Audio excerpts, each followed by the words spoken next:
तो ये क्वेश्चन करते हैं, in a Young's double slit experiment slits are separated by इतना, है ना, and the screen is 150 centimeter away. तो एक डायग्राम तो बना ही लेते हैं।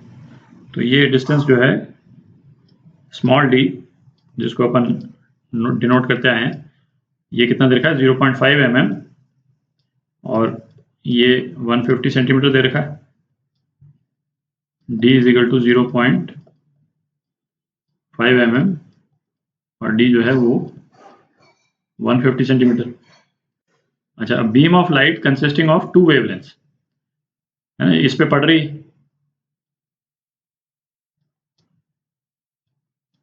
डबल स्लिट पे। कौन कौन सी वेवलेंथ हैं? वेवलेंथ 1 650 नैनोमीटर और दूसरी 520 नैनोमीटर, ठीक, is used to obtain interference fringes on the screen. तो क्या पूछा है? The least distance from the common central maximum to the point where bright fringes of both the wavelengths coincide, ठीक है। तो ब्राइट फ्रिंज के लिए क्या रिलेशन होता था जनरल? डी साइन थीटा जो है वो एन लैम्डा के बराबर होता था, ठीक है। तो वेवलेंथ 1 के लिए रिलेशन क्या हो जाएगा? D sine theta is equal to n lambda 1, ठीक है। और वेवलेंथ 2 के लिए क्या हो जाएगा? D sine theta is equal to, मैं इसको एम बोल देता हूं, एम लैम्डा 2, ठीक है।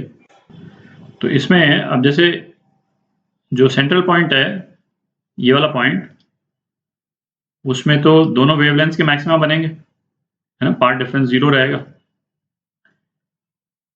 अच्छा, किस वेवलेंथ का मैक्सिमा जो है यहाँ पे पहले दिखेगा? लैम्डा 2 का पहले दिखेगा, है ना, दिख रहा है। ये कम थीटा पे भी, जैसे m इज इक्वल टू 1 पे, है ना, कम थीटा पे भी इसका मैक्सिमा आ जाएगा।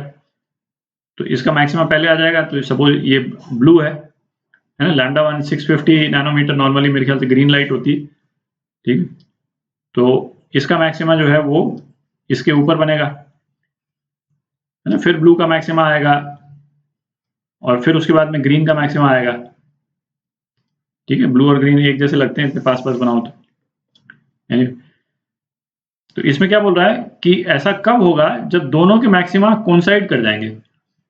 मतलब क्या हुआ कि ब्लू का मैक्सिमा जिस पोजीशन पे बनेगा उसी पोजीशन पे ग्रीन का भी मैक्सिमा उसी पोजीशन पे बन जाए, ठीक है। तो उसके लिए क्या कंडीशन सेटिस्फाई होनी चाहिए?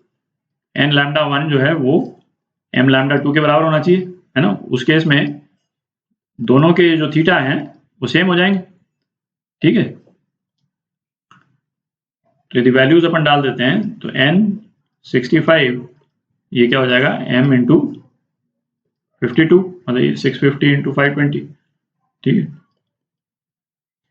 तो क्या हो गया 5n जो है वो 4m के बराबर हो गया।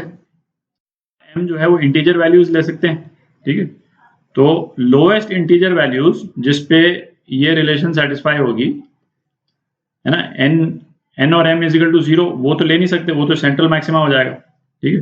तो उसके बाद जो लोएस्ट वैल्यूज जो हैं वो क्या हो जाएगी? n is equal to 4 and m is equal to 5, है ना। इस वैल्यू पे ये इक्वेशन सेटिस्फाई हो रही, ठीक है। और इस रिलेशन में सेम थीटा पे दोनों के मैक्सिमा बन जाएंगे, ठीक। तो उस केस में साइन थीटा कितना हो जाएगा? कोई भी एक रिलेशन ले लेते हैं, d sine theta is equal to n lambda 1, है ना, ये ले लेते हैं। अच्छा, अपने को क्या पता करना है? Least distance from central maximum. तो अपने को ये डिस्टेंस पता करना है। इस डिस्टेंस को यदि अपन x बोल देते हैं तो चूंकि थीटा बहुत छोटा होगा, है ना, तो थीटा बहुत छोटा है तो sine theta is almost equal to tan theta, ठीक है। तो x जो है वो कितना हो जाएगा? n lambda 1 by D into capital D, ठीक है। तो इस रिलेशन में सारे वैल्यूज आपको मालूम ही है। n की वैल्यू जो है वो अपन 4 ले लेंगे, है ना, लैम्डा 1 दिया हुआ है, d और d दिया हुआ है। तो इसको आप सॉल्व कीजिएगा तो आपका आंसर ये आ जाता है 7.8 मिलीमीटर, है ना। तो ये आपका आंसर,